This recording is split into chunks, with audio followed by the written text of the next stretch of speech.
मुजफ्फरनगर में वीएचपी और बजरंग दल का अखंड भारत बनाने का संकल्प, 2030 तक देश को हिंदू राष्ट्र बनाने का भी टारगेट।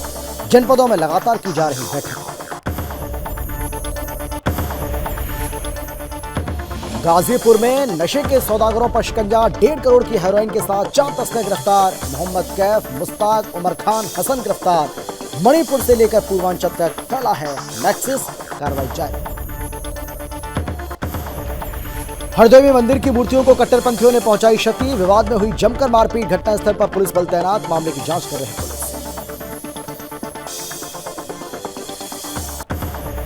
चित्तौड़गढ़ में पूरा शहर हुआ भोले में। जिले की सुख शांति के लिए निकाली जा रही कांवड़ यात्रा, 250 से ज्यादा महिलाओं ने यात्रा में लिया भाग।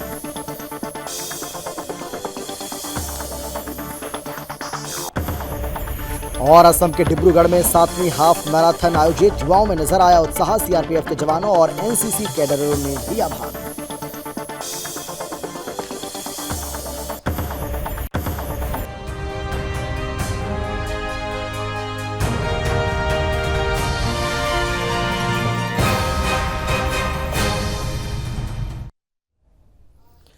नमस्कार, आप देख रहे हैं सुदर्शन न्यूज और मैं हूं आपके साथ अमित शर्मा। शाम के 5 बज चुके हैं और वक्त है आपका राज्य आपकी खबर का।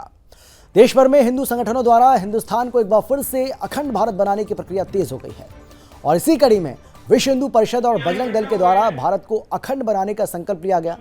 आपको बता दें कि उत्तर प्रदेश के कई जनपदों में लगातार कार्यकर्ताओं के साथ बैठकें की जा रही हैं। इसके अलावा जनपद मुजफ्फरनगर के भागवंती इंटर कॉलेज प्रांगण में हजारों की संख्या में बजरंगी एकत्रित हुए, जिसमें संगठन के कई अधिकारियों ने भी भाग लिया है। संगठन के अधिकारियों ने कार्यकर्ताओं को जानकारी देते हुए बताया है कि राजनीतिक स्वार्थ के चलते नेहरू ने कैसे देश को बांटने का काम किया। गांधी के एक निर्णय से भारत को कितना बड़ा नुकसान उठाना पड़ा, जिसके बाद एक के बाद एक हिस्सा भारत से अलग होता चला गया। लेकिन एक बार फिर से भारत को अखंड भारत बनाना है।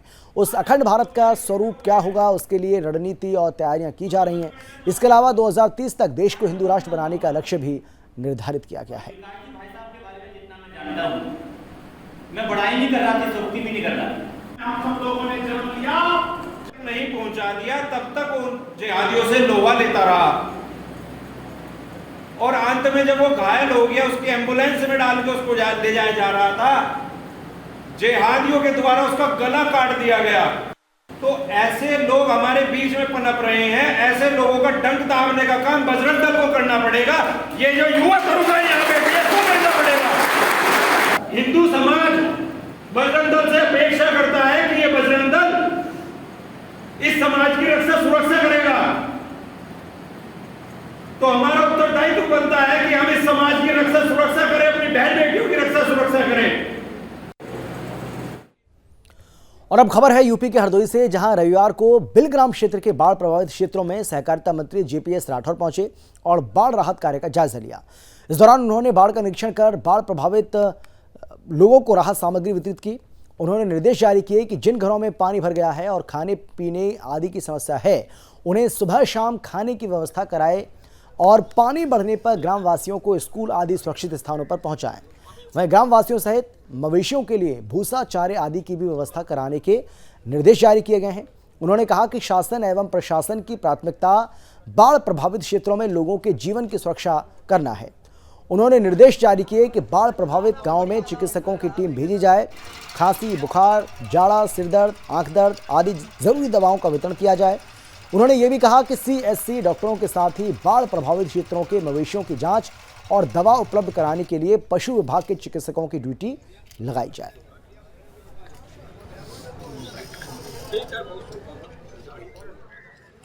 ये बेलग्राम तहसील का ये इलाका जो है बाढ़ग्रस्त क्षेत्र सदैव से रहा है। यहाँ बाढ़ प्राय आती रहती है, लेकिन प्रशासनिक व्यवस्था इस प्रकार से की गई है। हमारे साथ आदरणीय जिलाधिकारी हैं, कप्तान साहब भी हैं और बाकी सभी प्रशासनिक सीएमओ साहब भी हैं, सभी प्रशासनिक अधिकारी हैं, उप जिलाधिकारी हैं। पूरी तरीके से सब लोग मुस्तैद हैं। सभी हमारे जो प्रभावित लोग हैं उनको माननीय मुख्यमंत्री के द्वारा जिस तरीके से एक राहत सामग्री का किट जो है, जिसमें आटा भी है, चावल है, नमक है, बिस्कुट हैं और बहुत से ऐसे आइटम्स हैं जो। और फिलहाल चलिए आपको सीधे चलते हैं गोरखपुर, जहां यूपी के सीएम योगी आदित्यनाथ एक जनसभा को संबोधित कर रहे हैं। रजत पदक पर 75 लाख और कांस्य पदक पर 50 लाख की सहायता राज्य सरकार करती है और प्रतिभाग करने वाले प्रत्येक खिलाड़ी को जो राज्य के हैं उन्हें 5 लाख रुपए की सहायता भी देती है। एशियन गेम्स और विश्व कप एशियन गेम्स में स्वर्ण पदक पर 3 करोड़, रजत पदक पर 1.5 करोड़, कांस्य पदक पर 75 लाख की सहायता राज्य सरकार अपने स्तर पर करती है और प्रतिभाग करने वाले राज्य के प्रत्येक खिलाड़ी को 5 लाख रुपए की सहायता भी देती है। विश्व कप की प्रतियोगिता में प्रदेश सरकार स्वर्ण पदक पर 1.5 करोड़, रजत पदक पर 75 लाख और कांस्य पदक पर 50 लाख रुपए की सहायता देती है। एकल गेम सेफ गेम्स में एकल गेम में 6 लाख, रजत पदक में 4 लाख और कांस्य पदक में 2 लाख, टीम गेम में 2 लाख, 1 लाख और 50,000 की सहायता राज्य सरकार उपलब्ध करवाती है। और इसके साथ ही प्रदेश के उन सभी खिलाड़ियों को जो राष्ट्रीय और अंतर्राष्ट्रीय स्तर पर प्रदेश का नाम और देश का नाम आगे बढ़ाते हैं, उन्हें रानी लक्ष्मीबाई पुरस्कार से महिलाओं को और वीर लक्ष्मण पुरस्कार से पुरुषों को सम्मानित करने का कार्य करती है। उन्हें कांस्य प्रतिमा, प्रशस्ति पत्र और 3,11,000 रुपए की नकद राशि भी उन्हें प्रदान करने का कार्य करती है। अर्जुन पुरस्कार, द्रोणाचार्य पुरस्कार, ध्यानचंद पुरस्कार, खेल रत्न पुरस्कार से सम्मानित होने वाले या पद्म पुरस्कार से सम्मानित होने वाले खिलाड़ियों को प्रदेश सरकार 20,000 रुपए प्रतिमाह की वित्तीय सहायता देती है।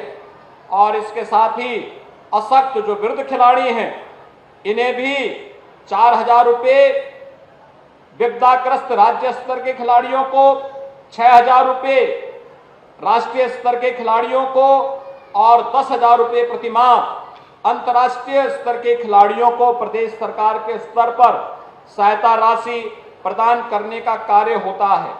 भाइयों बहनों, इसके साथ ही राज्य सरकार अपना पहला स्पोर्ट्स विश्वविद्यालय मेरठ में मेजर ध्यानचंद के नाम पर बना रही है और यह एक अंतर्राष्ट्रीय स्तर का विश्वविद्यालय बन रहा है। और अब खबर है यूपी के कानपुर से, जहां नए पुलिस आयुक्त डॉक्टर रामकृष्ण स्वर्णकार ने कार्यभार ग्रहण करते ही स्पष्ट किया कि महिला सुरक्षा, जनसुनवाई और अपराधियों पर नकेल कसना यही पुलिस की प्राथमिकता में रहेगा। घटना छोटी हो या फिर बड़ी, पुलिस के लिए वो महत्वपूर्ण है। उन्होंने ये भी कहा कि किसी भी घटना पर लापरवाही और अनदेखी बर्दाश्त नहीं की जाएगी। इससे साफ होता है कि पुलिस कमिश्नरेट कानपुर में नवागत पुलिस आयुक्त डॉक्टर रामकृष्ण स्वर्णकार ने पदभार संभालने के बाद कानून व्यवस्था को अपनी नीतियां स्पष्ट कर दी हैं। नए पुलिस आयुक्त ने कहा है कि अच्छा व्यवहार अच्छे इंसान की पहचान है और कुशल एवं बेहतर व्यवहार से पुलिस की छवि को और निखारा जा सकता है। वहीं शासन में अपराधियों के प्रति शून्य सहनशीलता की नीति कमिश्नरेट पुलिस की नीति होगी। आपको बता दें कि डॉक्टर रामकृष्ण स्वर्णकार मूल रूप से जयपुर राजस्थान के रहने वाले हैं। स्वर्णकार 1996 बैच के IPS अधिकारी हैं।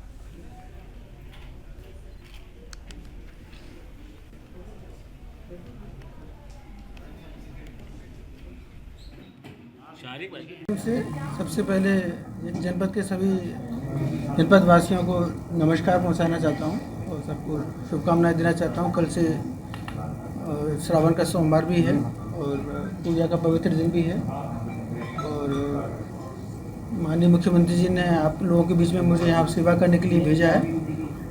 और जैसा कि पुलिस की जिम्मेदारी रहती है कि कानून व्यवस्था बनाए रखना, अपराध पर नियंत्रण रखना, माननीय मुख्यमंत्री जी के जितने भी निर्देश हैं हम उनका पालन करने के लिए यहाँ पर आए हैं।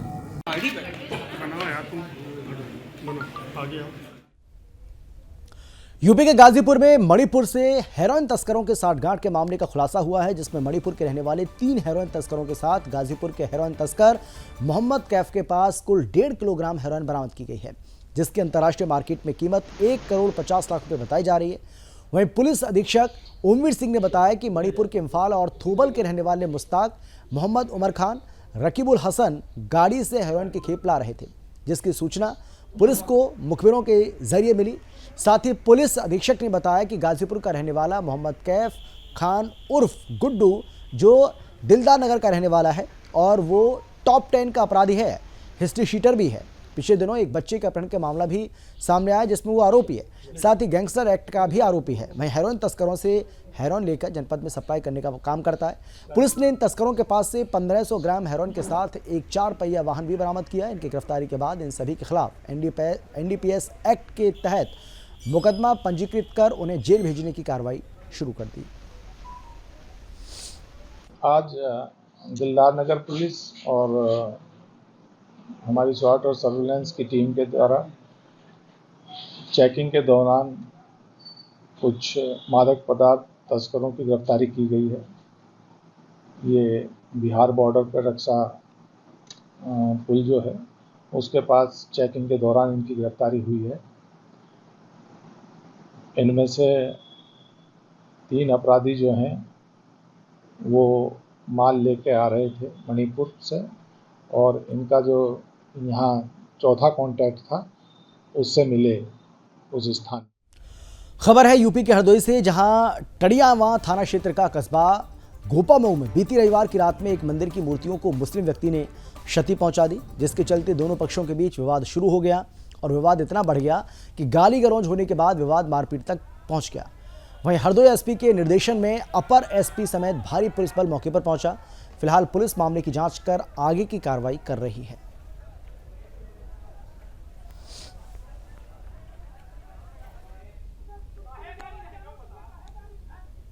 ये कल शाम को 2 पक्षों के मध्य एक वाद विवाद हुआ था जिसमें आपस में मारपीट हुई थी। एक पक्ष ने कार्रवाई की मांग की थी, जिसके आधार पे शिकायत दर्ज कर ली गई थी और उस पर कार्रवाई विवेचना चल रही है। आज जो है ना एक पक्ष हुआ जिसमें आपस में ही कुछ झगड़ा हुआ था, लेकिन हालांकि राजस्थान के चित्तौड़गढ़ में 250 से ज्यादा महिलाओं ने कांवड़ उठाई, तो वहीं पूरा शहर भोलेमय हो गया, जहां महाबली शिवजी आकर्षण का केंद्र है। चित्तौड़गढ़ जिले की सुख शांति के लिए रविवार को भोले के भक्तों ने कांवड़ यात्रा निकाली। दरअसल ये यात्रा शाही तरीके से निकाली गई। इसमें लगभग 250 से ज्यादा महिलाओं ने कांवड़ उठाई। बैंड बाजे और भजनों की धुन पर भक्तजन नाचते गाते नजर आए। इस कांवड़ यात्रा में भारी संख्या में लोग भी उपस्थित हुए।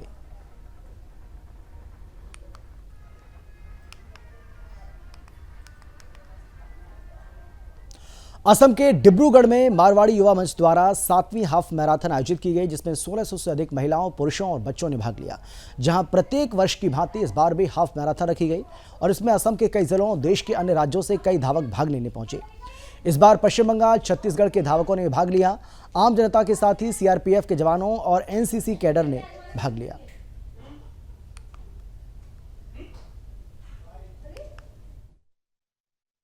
हम हर साल मैराथन ऑर्गेनाइज करते हैं। इस बार ये हमारा 7th एडिशन है और हर साल हम नॉर्मली 4 कैटेगरीज का रन रखते हैं। Normally 4 kilometre, 7 kilometre, 11 kilometre and 21.1 kilometre, जिसे हम हाफ मैराथन भी कहते हैं। बट पर्टिकुलरली इस साल क्या हुआ कि हमें कई साल से डिमांड आ रही थी।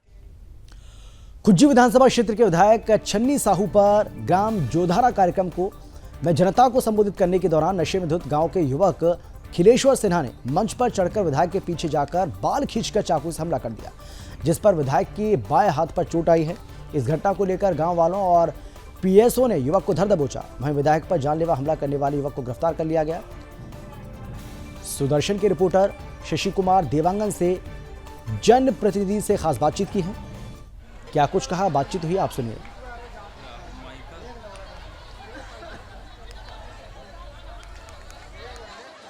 कुछ षड्यंत्र रचने का प्रयास कर रहे हैं, लेकिन एक लोकप्रिय नेत्री है और लगातार लोगों से समान रूप से मिलती है और एक जनप्रतिनिधि चाहते हैं कि किसी भी प्रकार का पुलिस प्रशासन से हट करके हम सामान्य लोगों से मिले और एक सरल व्यक्तित्व की धनी है और इस टाइप की दुर्घटना जो है दुर्भाग्यपूर्ण है। हम इसका निंदा करते हैं। निश्चित रूप से एक महिला विधायक हो या फिर पुरुष विधायक हो, अगर ऐसा घटना और चूक होती है तो निश्चित रूप से ये बहुत दुर्भाग्यपूर्ण है। और हमारे पूरे छत्तीसगढ़ में अभी जो स्थिति देखने को मिल रही है, जो हमारे छत्तीसगढ़ में कांग्रेस की माहौल जो एक अलग माहौल स्थापित हुई है और उसको लेकर सुरक्षा को लेकर क्या बोलेंगे? सुरक्षा को लेकर मैं यही बोलना चाहूंगी कि सुरक्षा ये कहीं ना कहीं चूक तो हुई है और इसकी जांच भी होनी चाहिए और जांच पे अगर जो भी दोषी पाया जाता है उसके ऊपर कड़ी से कड़ी कार्रवाई भी होनी चाहिए। ये तो नौबत है कि विधायक ने अपने बचाव के लिए हाथ आगे किया, उस हाथ पे छोटे से चोट आई, लेकिन पुलिस प्रशासन जो राजनांदगांव की उसकी सुरक्षा को लेकर एक बड़ा सवाल जनता आज सामने पेश कर रही है कि ये सवाल खड़ा कर रहे हैं कि आगे सुरक्षा को लेकर जब विधायक सुरक्षित नहीं है तो आम जनता किस तरह से सुरक्षित रहेगा। शशिकांत, सुदर्शन, छत्तीसगढ़। मध्य प्रदेश के टीकमगढ़ में शासकीय विद्यालय में दूषित जल से होने वाले रोग और उनके बचाव के संबंध में विस्तार से जानकारी दी गई, जहां अंतर्राष्ट्रीय मानव अधिकार सुरक्षा संगठन के प्रांत अध्यक्ष के निर्देशन पर प्रांतीय प्रमुख सचिव मध्य प्रदेश भोपाल के निर्देशन में बचाव को लेकर जानकारी दी गई, जिसमें बच्चों को पानी को हमेशा छानकर और बरसात के मौसम में उबालकर पीने की सलाह दी गई।